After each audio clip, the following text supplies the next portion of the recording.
Mumbai Indians versus Delhi Capitals.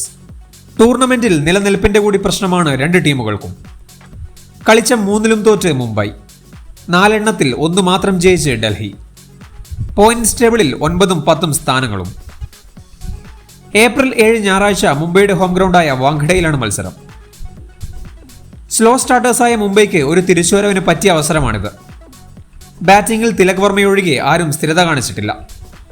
ബൗളിംഗിൽ അത് ബുംറയാണ്. ഡൽഹിയെ സംബന്ധിച്ച് overall കൺസിസ്റ്റൻസിയാണ് പ്രശ്നം. സമ്മർദ്ദഘട്ടത്തിൽ ക്യാപ്റ്റനും കോച്ചുമാരും പരാജയം.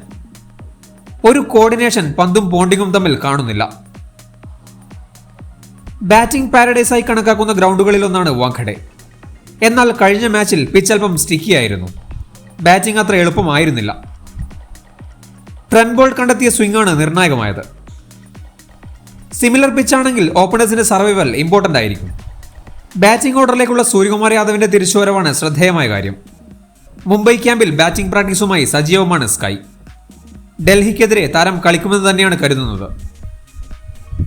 ബൗളിംഗ് കോമ്പിനേഷൻസിലും ഹാർദിക് പാണ്ഡ്യ മാറ്റങ്ങൾ കൊണ്ടുവന്നേക്കും. ഇതുവരെ അൺചേഞ്ച്ഡായാണ് മുംബൈ ഇറങ്ങിയിരുന്നത്. കുൽദീപ് യാദവും മുകേഷ് കുമാറും ഇല്ലാത്തത് ഡൽഹിക്ക് KKRനെതിരെ വമ്പൻ തിരിച്ചടി നൽകിയത് നാം കണ്ടിരുന്നു. ബൗളിംഗ് അറ്റാക്കിന്റെ ശക്തി നേരെ പകുതിയായി. മുകേഷ് കുമാർ മുംബൈക്കെതിരെ കളിക്കുമെന്നാണ് റിപ്പോർട്ട്. എന്നാൽ കുൽദീപിന്റെ കാര്യത്തിൽ ഇതുവരെ ഉറപ്പൊന്നുമില്ല. ഗ്രോയിൻ ഇഞ്ചുറിയാണ് താരത്തിന്. ഡേ ഗെയിം ആയതിനാൽ ആദ്യം ഫീൽഡ് ചെയ്യുക അല്പം ബുദ്ധിമുട്ടായിരിക്കും. ആദ്യം ബാറ്റ് ചെയ്യാനാണ് സാധാരണ ടീമുകൾ താല്പര്യപ്പെടാറ്. എന്നാൽ മുംബൈയും ഹാർദിക്കും എങ്ങനെ ചിന്തിക്കുമെന്ന് പറയാനാകില്ല. എല്ലാ അപ്ഡേറ്റുകൾക്കും വേണ്ടി ചാനൽ മറക്കാതെ സബ്സ്ക്രൈബ് ചെയ്യൂ.